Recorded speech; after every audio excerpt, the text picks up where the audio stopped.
Hello friends, and welcome back to Livy's Let, where we talk books. Today, we're finishing our discussion on Wuthering Heights, and we're getting into the psychology of the characters.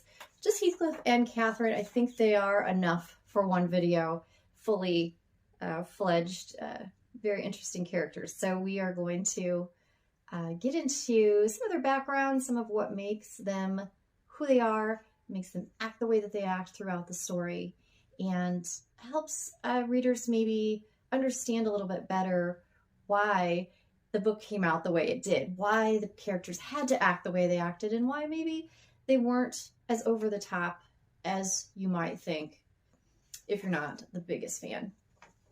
So I want to start with just kind of a psychology of Emily Bronte. If you don't know too much about her, one of the most important things to know is that she lived in Haworth, Yorkshire, England, and the average age that people died was 28 years old. So if you can imagine a whole community where the average age is 28, I mean, you're thinking of so many children dying, so many people not living even into their 30s. It's craziness. So they had a lot of typhoid, they had consumption, which of course we know is tuberculosis.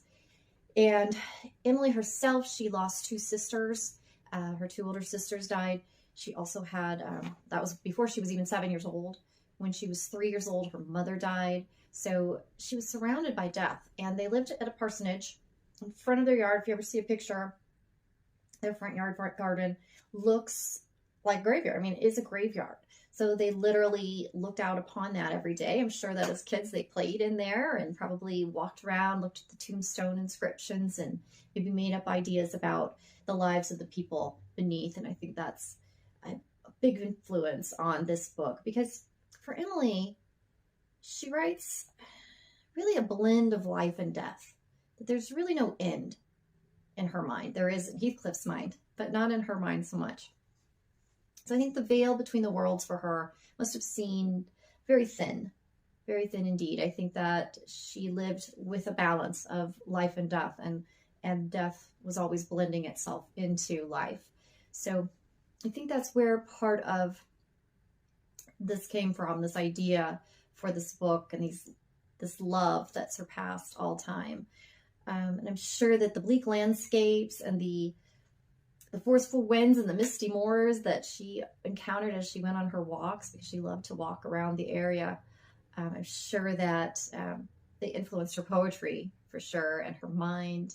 They were probably like old friends as far as the thoughts that came into her mind, those things, again, enveloping her and blending life and imagination and art. And those things that she experienced as a child, those things that were all around her all the time, the outside world, her inner world, blended to create her outstanding, controversial, time-defying classic, Wuthering Heights. So we're going to start with Heathcliff. And the thing about Heathcliff, we don't know much about him. We don't know what happened with him prior to showing up at Wuthering Heights. So we know the father leaves one morning. Kathy is 6 years old. He leaves and says he has business to attend to. Well, when he comes back, he's late. And he has with him this child, this little child. Kathy's 6, and it says he's smaller than her, but his face is older. So we're assuming he's somewhere in her age group. But the dad says he was starving. He was alone. I just found him on the street. I tried to find his home. I couldn't find it, and I had to get home. And you know what? We're going to keep him. We're going to raise him. And they had a son that died named Heathcliff. So they christened him. I don't think he was ever christened, but he was named Heathcliff. Never adopted, never given their last name. It's just Heathcliff. So that in itself, I mean, to be someone who didn't know his last name, and the reason that they don't have any information is he didn't even speak English. So all we know is that he was brought there. I'll look at my notes here. So we don't know what Heathcliff experienced prior to that. He probably saw a lot. He probably experienced a lot. We don't know how long he was alone. We don't know where he came from, how he got there, whether he was abandoned or his parents had died. And God only knows what he had gone through. So you've got to look at all those experiences that he's, whether they died or didn't die, he's abandoned. So he's going to have all those feelings of abandonment. He's going to have all those feelings of having to fend for himself. And back then, as he comes into the house, Mrs. Earnshaw calls him a gypsy brat. So we know that he looks different. We know he's dark. We know he's kind of scowling. But he is, if we take that as truth, that he is a gypsy, as they say, which now we would call a traveler or Romany descent. But he, if that was the case, would have been pretty hated. He would have been not taken care of. He would have been scorned. People at that time, if you look at the book, because I just want to say, we think of this as a Victorian novel. I think she wrote it in 1840s. However, the book starts out in 1801, and you've got to remember that this was prior to that. So this was probably taking place in the 1780s, 1790s, that time of their childhood. So I looked up kind of gypsy history in England to see, how were people treated? Were they prevalent there? And yes, they were. They were quite prevalent. But up until 1783, it was a hanging crime to be a gypsy.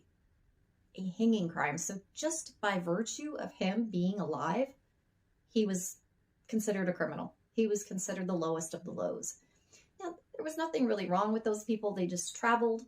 They were nomads. They went where the work was. They went where, some of them were known for their palm reading or their participation with fairs and things like that.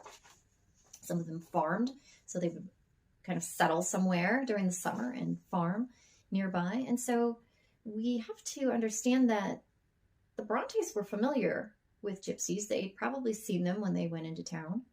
And curiously enough, both Charlotte and Emily write about gypsy culture in their books. So I am guessing that they either read about it or saw it firsthand, not that it was firsthand. And for all you know, Emily might have seen a little boy on the street and made an entire story out of him. We don't know, but that's my speculation. Anyway, so Heathcliff is this child who is brought into the family, not taken to very well. As I say, Mrs. Earnshaw calls him a gypsy brat. She finally does accept him, as far as doesn't make a fuss anymore, but it also says that when he was mistreated, she never lifted a finger to reconcile that to Heathcliff. She never tried to make it better for him. She dies within 2 years of him being brought home. So her influence isn't really the greatest on him. However, Mr. Earnshaw, he loves Heathcliff. He really treats him like a son. Not only has he given him his deceased son's name, but he treats Heathcliff with respect. He gives him gifts. He loves him.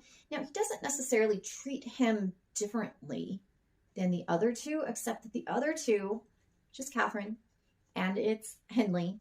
And Henley, of course, is just a dreadful, bratty child. And Kathy has her moments of, mean streaks and whatnot. But she's very tight with Heathcliff. Once he gets there, once she accepts that he's there, they are very, very close. So Mr. Earnshaw had a huge role in his life, but then Mr. Earnshaw does die.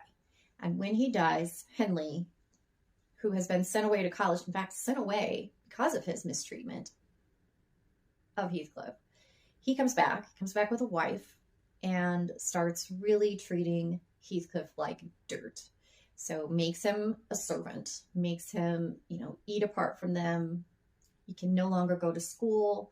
So he has no more education. He has nothing to hope for, really.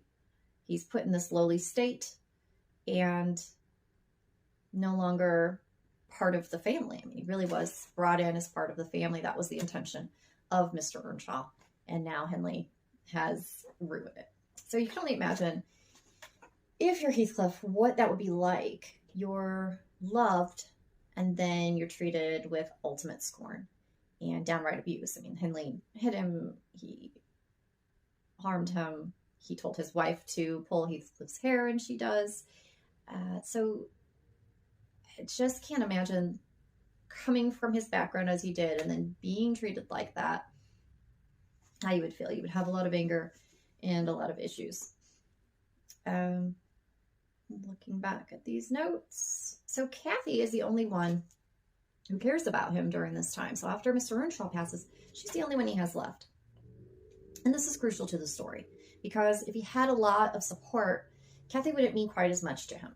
But because she is the only one who cares about him and defends him and basically stands between him and a return to that abandoned state, because Henley keeps threatening to get rid of him completely, Kathy becomes almost a part of himself, almost like his other half, because she's there. She's there for him, and she's the only one who is. She's his sole support emotionally.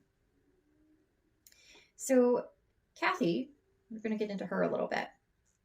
And Kathy was bold. She was defiant. She was bossy. She was very, very mouthy with her parents. It's a very interesting girl character for that time period, because, you know, women were supposed to be more subdued. They were supposed to be in control of themselves. They were supposed to be focused on their appearance, where apparently she was not. She just let herself, you know, get dirty and play in the great outdoors and do what she wanted to do. So it does say in the book that Heathcliff would do anything for her. She could get him to do anything. He just thought that she was the best thing that ever lived. And it's very sweet. When you read their past, those kids are very sweet to each other. But Heathcliff has just such a admiring attitude of Kathy that when you read the book and you see how dreadful Heathcliff is to people later on, you forget that. You forget how he was just a normal child. And if you go back and you reread, you see like, oh yeah, he was just a kid, just a tender kid, like many are. So before Kathy's father dies, he's already ill.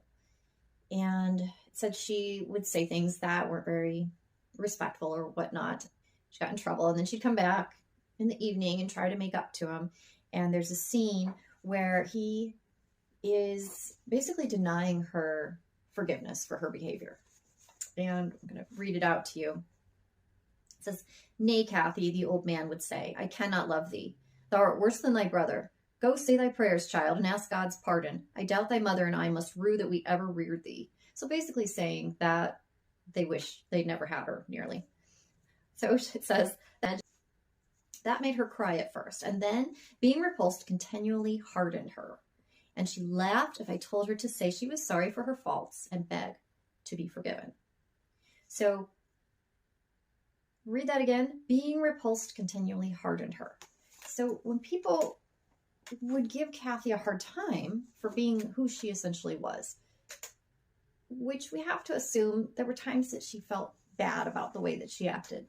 There were times when if she got in trouble, then she would cry. If she hurt your feelings, then she would end up in tears. And there are people like that just don't have the impulse control. Whatever, we don't know why, but she was apparently one of those people, just very bold and impulsive. And I mean, it's not a great character trait to have, but it's also not an unforgivable character trait, especially for your parents. So you can imagine if your father's dying, and after he's gone, that's one of the last things he said to you. That would be very impactful.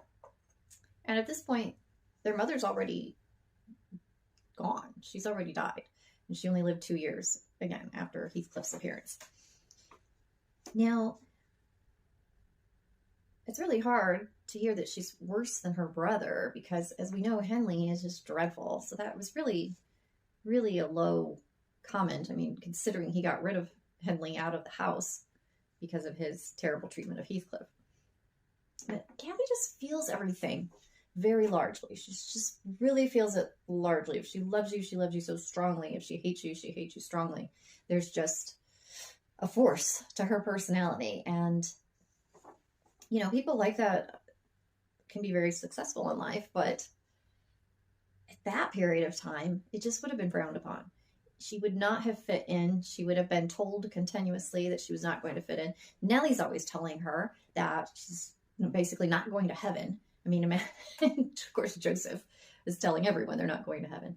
So just hearing all these things, it would be very, she would give up trying, I think. I think, like it said, she came back, she tried to get affection, and he's like, no, we're sorry we even had you. I mean, that's kind of serious. You got to think about how that would have affected her growing up. But I will say, now she does get hit also. Now we see that today as abuse. Back then, I mean, everyone kind of hit their kids and didn't think too much about it. I mean, it hasn't been that long that we've backed off of that in disciplining children. So while Emily Bronte probably wasn't thinking it was the worst thing that ever happened, she still does put it in there, we know. But she also has a good side where she taught Heathcliff after he was forced into the farm and not in the school anymore. He couldn't learn with them anymore. She teaches him what she learns. She even said she would work with him. So she would go out and just work alongside him. And, she didn't have a lot of pride or class division in her mind. It wasn't ever like, oh, too bad you're over there doing that. She wanted to be with them, and that mattered more to her than whether or not she had to be a little bit of a farmhand herself. Now, I will say that they really mourned Earnshaw's death. So it doesn't say anything about Mrs. Earnshaw and how they might have felt about her. We don't know if she was a loving mother. We don't know anything about her. So I'm always to assume she wasn't maybe the most hands-on or affectionate mother. But that's speculation. It's just not said. It's also not said that they mourn her in any way. Of course, Kathy would have been 8. So I don't know. Maybe it just wasn't important to the story, but she left that out. I will say that also she and Heathcliff were very sad. And I just wanted to get to a part in here where they talk about what's happened when they find her father has died. She's the one who discovers her father's not breathing. And she says, oh, he's dead, Heathcliff, he's dead. And they both set up a heartbreaking cry. And then it says, I ran to the children's, this is later after they've gone upstairs. I ran to the children's room. Their door was ajar. I saw they had never laid down, though it was past midnight. But they were calmer and did not need me to console them. The little souls were comforting each other with better thoughts than I could have hit on. No person in the world pictured heaven so beautifully as they did in their innocent talk. And while I sobbed and listened, I could not help wishing we were all there safe together. And so, I mean, they're sweet kids and they really love that man. And you see a side of Heathcliff that is allowing emotion and allowing sadness and a depth of feeling for someone other than Kathy. Which is about the only time you'll see that in the book. But you'll also see Kathy mourning her father. So that had to be very hard on her as well. I mean, she's lost her mother already. Now she's lost her father. Now they're both under Henley's foot. So I'm going to talk about the time period that Kathy was in a little bit more. So she would have had a lot of expectation, and I think she would have been expected to be a proper lady. Late 1700s, women did not have rights, rules, jobs. You know, you did if you were a poorer woman. Obviously, you could be a maid or do many things like that, laundry and whatnot. But for Kathy, because she was supposed to be raised as a lady, there was a very, very big disconnect between the life that she was living and the life that she knew she was supposed to be living. So she had this nature that was wild, freer than most women. I don't think they thought she would probably get married or marry well because, you know, she would have really had to tamp down who she was to attract somebody in those days. She wouldn't have been everybody's parents' favorite, if you know what I mean. If she brought home Kathy and she happened to be in a temper, watch out.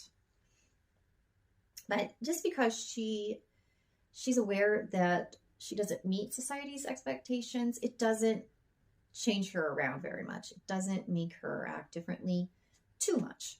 And when she does go to the Linton's house and sees how they live, she does come back different. She does come back with cleaner clothes and maybe not the running around on the moors quite so much. But she's still herself inside, and she doesn't really too much try to hide that. I wanted to talk about the first time that Isabella Linton sees Heathcliff. So this is when they go to the house and they're peeking in the Lintons' windows. And then Kathy gets caught by the dog. Now, really interesting thing here is that when Kathy gets caught by the dog, she doesn't cry out. And this dog apparently has really mauled her ankle because she can't get home after that.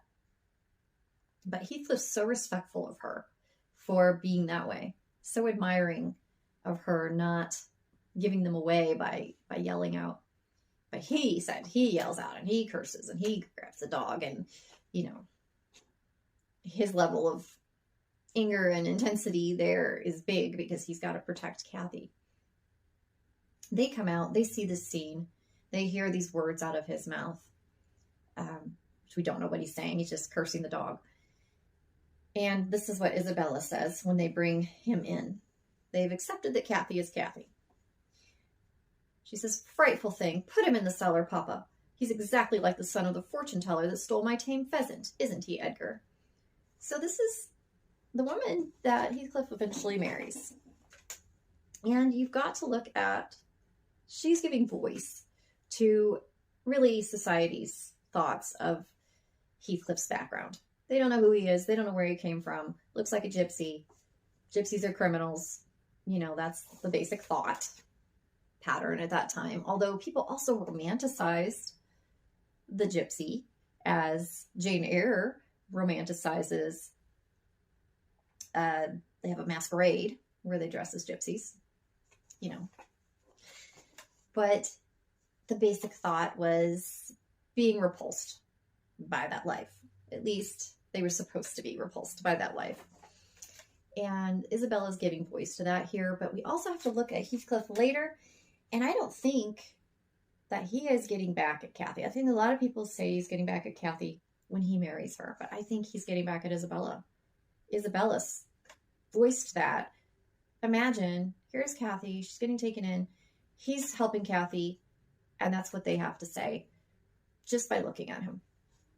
You know, he would have gotten that judgment everywhere he went. He didn't fit in anywhere. He had no one but Kathy, as we say. So just imagine what that would have done to him psychologically. I mean, he would be angry toward everybody. So of course he's got anger toward this little girl who says that about him, because she's basically influencing the rest of her family with those words as well. So also, I will say that they went to church together. That Heathcliff went to church, and they used to see the Lintons in church. So they had seen him before. They all act like they've never seen him before. And you know, in this small community, they're going to notice him in that situation. So to suddenly act as if they have no idea who he is and the fact that he used to, you know, be treated as part of the family, I think they would have known that. And they're just choosing to be hateful. But I just thought I'd throw that in there too. So I want to get into trauma. And I was watching a video. It's a Jay Shetty video with Gabor Mate, if that's how you say his name. And he defined complex trauma as exposure to multiple interpersonal traumatic events and the wide-ranging long-term effects.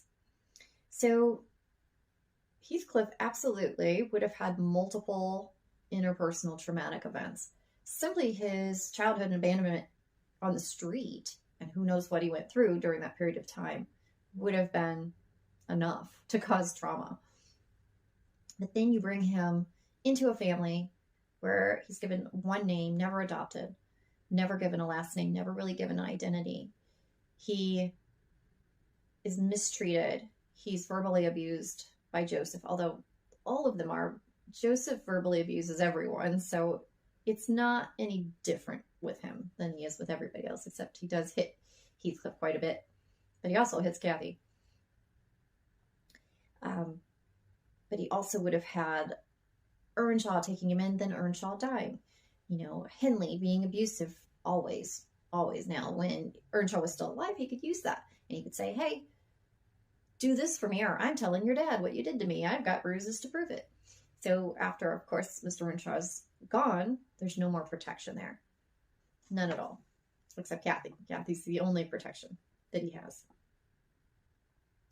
So I think we have to think about not the physical abuse he would have suffered, not even the voices of people like Isabella saying those nasty things about him for no reason other than his appearance. I think we have to look at what his actual wound would be. Was his wound Henley's fists? Was his wound Joseph's insults? No.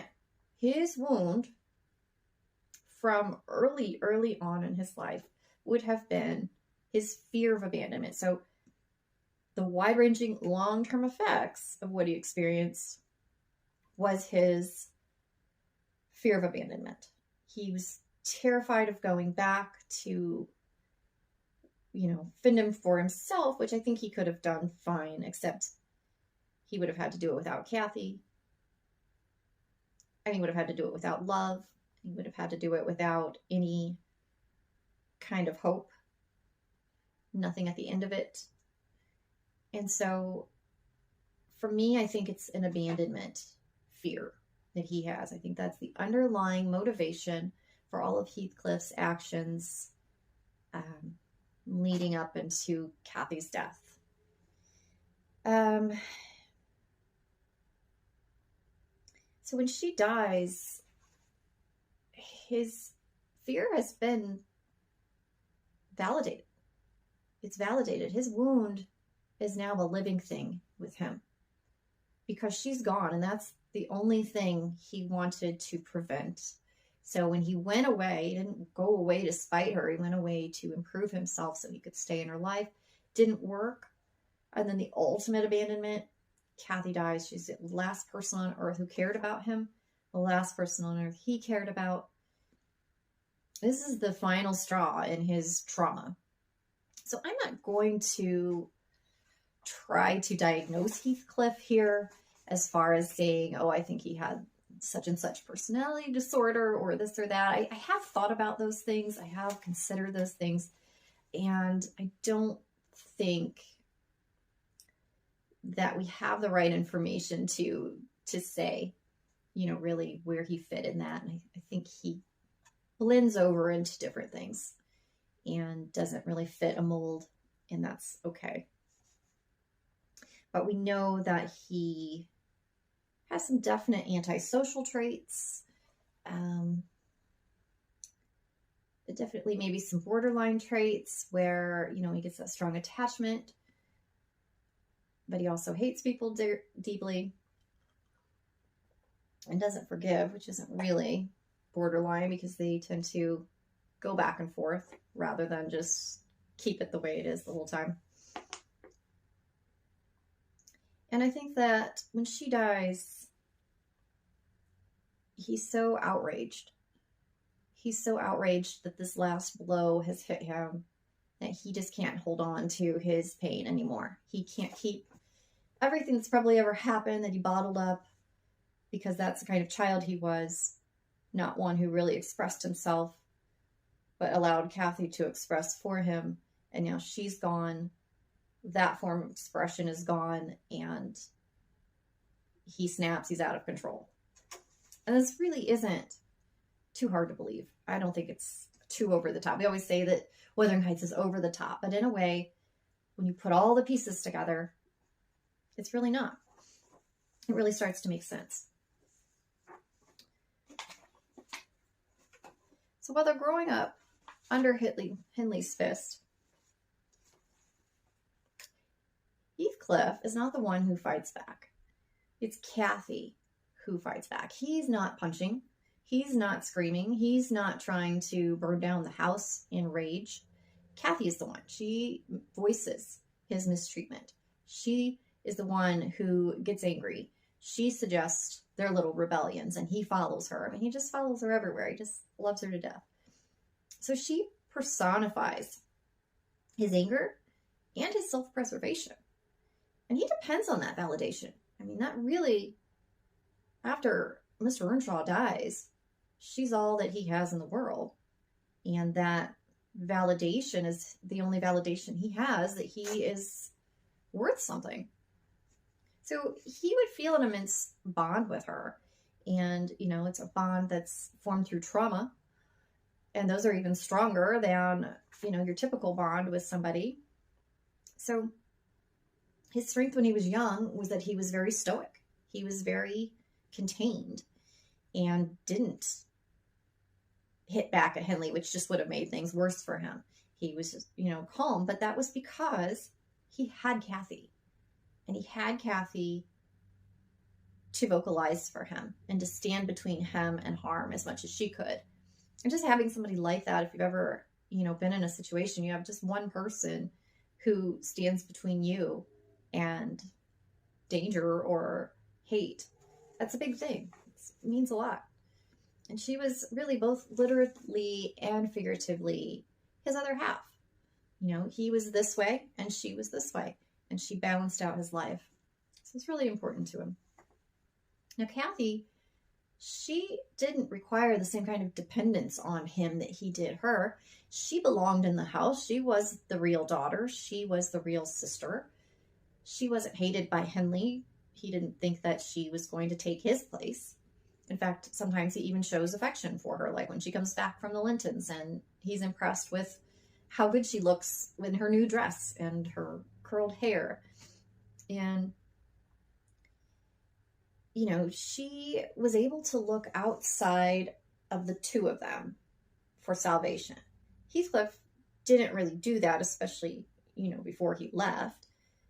That would have required leaving her, and it would take extreme circumstances to do that. She looks outside the two of them because she can, because she isn't limited to him.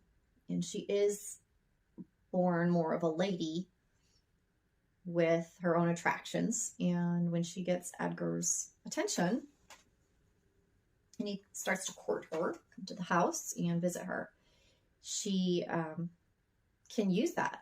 She sees that they have wealth and she sees that he cares for her. And she knows that if she marries him, her life will change and become so much better, and she'll get out from under Henley. She also sees it for Heathcliff. I don't know if she pictures Heathcliff living there. I don't know if she pictures Heathcliff going to school. I don't know what she thinks is going to happen. She severely underestimates Linton's despising of Heathcliff. And I think especially when Heathcliff comes back and he is a gentleman, more or less now, and rich, he would have seemed even more of a rival. So it's possible that maybe if Heathcliff hadn't left, things would have worked out. Maybe she could have gotten Linton to help Heathcliff. Maybe things didn't have to go the way they were going to go. But I think, regardless, I think that Edgar did not like Heathcliff. I mean, when Edgar came to court her and Isabella came, they wanted Heathcliff out of the way. They didn't want him in the room when they visited. And it wouldn't have been proper because Heathcliff was essentially a servant at that point. So I don't think anything would have saved them through this situation. In the end, you know, she had to marry for herself because Heathcliff was gone for 3 years before she married Linton. And it's a lot of things in the book are not given a time frame. We don't know exactly how much time happened between a lot of different things in the book, but Emily Bronte especially wants us to know that it was 3 years later that she got married. I think she wants us to know that Kathy didn't just be like, oh, well, he's gone, I'm going to get married. She gave it time. And Heathcliff didn't show up and didn't write, and she didn't know whether he lived or died. And, you know, they were of age, so they married. Now, Kathy states to Nellie when she's talking about marrying Edgar, she says that she is Heathcliff. Yet, she marries Edgar because he is not. Heathcliff, as much as she loves him, reflects back to her the unacceptable parts of herself, the things that other people criticize, the things that other people dislike about her. Heathcliff is a reflection of those things. He resembles and represents her past. And it's too much of a contrast between this life with the Lintons, which is so straight and narrow, and the way that she grew up. So she does have to look at him as being something that is unacceptable in this new life. Does that mean she doesn't accept him? No, it just means she does see that it doesn't all fit together. She's trying to make it fit together. She's trying, but it doesn't. But Edgar, allows her to become something more than what she's ever been. And that has to be appealing to her. She has to, and she does love Edgar and does have feelings for him. At least love in a sense. I don't know that she can love anybody the way that she loves Heathcliff. And if she had to choose, I think it's pretty obviously that she would choose Heathcliff, because she kind of did when they had their altercation. She sided with Heathcliff. But, in the end, her attempts to quiet that wild girl within failed. They failed, because when Heathcliff comes back and reminds her of that part of herself that she really just kept down, that she was sitting on, sitting on wild Kathy, hoping she didn't emerge. But when Heathcliff comes back, all that fails, because she is reminded of who she really is. And who she really is isn't a girl who sits in a pretty dress in a parlor somewhere knitting. Okay, that's not Kathy. Kathy is Heathcliff, and Heathcliff is Kathy. And when he comes back, she remembers who she is. And she wants to be that wild girl again. And I think that you could look at this symbolically as well. At the period of time that they were in, a woman had to choose one way or the other. I mean, really didn't have much choice, because marriage was sometimes forced upon women or very much manipulated upon them. Or you just didn't have a way to support yourself and you had to get married, which is bizarre, really. So I think that this kind of states that, these girls are their full selves, and then they get married and they have to fit into this box. And you could take maybe somebody like Isabella and fit her into the box, but you can't take somebody like Kathy and fit her in the box. And, now we see that. Now we allow for that. People don't have to get married, and we can even celebrate that when people choose to be their own people and to go their own path. But back then, she wouldn't have had much choice. And it's really integral to the story. And I think, everybody would have known that back then as well, that she really didn't have a lot of options. But her illness occurs because she can't reconcile these two sides of herself. So Edgar represents this side that wants peace and wants nice things and wants things to be smooth in life. And Heathcliff represents the wild within, the great passion of life. And that's kind of what women go through, even now a bit. As we come into womanhood, we have to shift and change and take on responsibilities and physical changes and emotional changes and all of those things that, maybe years later we realize we've left a part of ourselves behind and have to go back and search that out and dig that back up. But for Kathy, it's just too much. She can't, and that starts to kill her. She stops eating. She's obviously very depressed, and she's not seeing Heathcliff. She can't, because he's banned from the house. So, yeah, I think that she started to lose both parts of herself, really, because she couldn't put them together. And I've thought, too, why didn't she just run off with Heathcliff? Why didn't they just run off together? But I think because there was that part of herself that really did want to keep Edgar. He had been good to her. And I think, she didn't just want to run off and be that kind of woman either. So I think that's pretty accurate to how women would have been at that time. She had a lot of cognitive dissonance.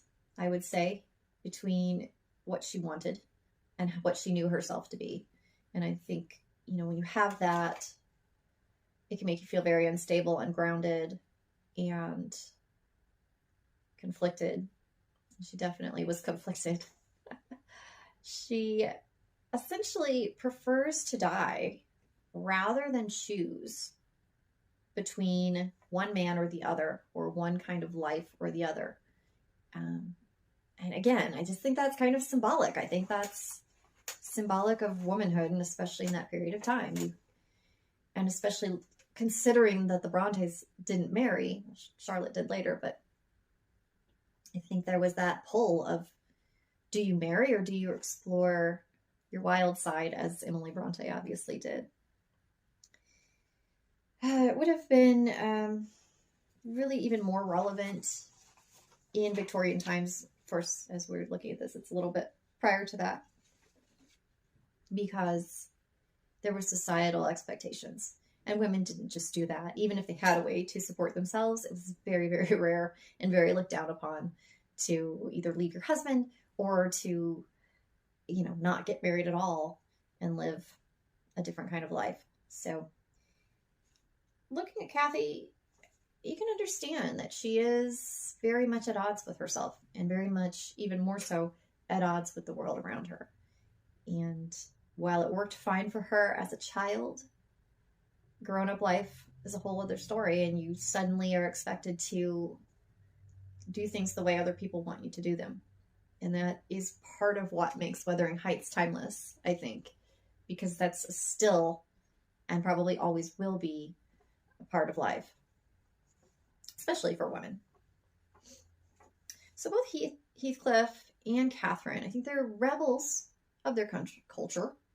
I think that they are both showing some rebellion toward what is.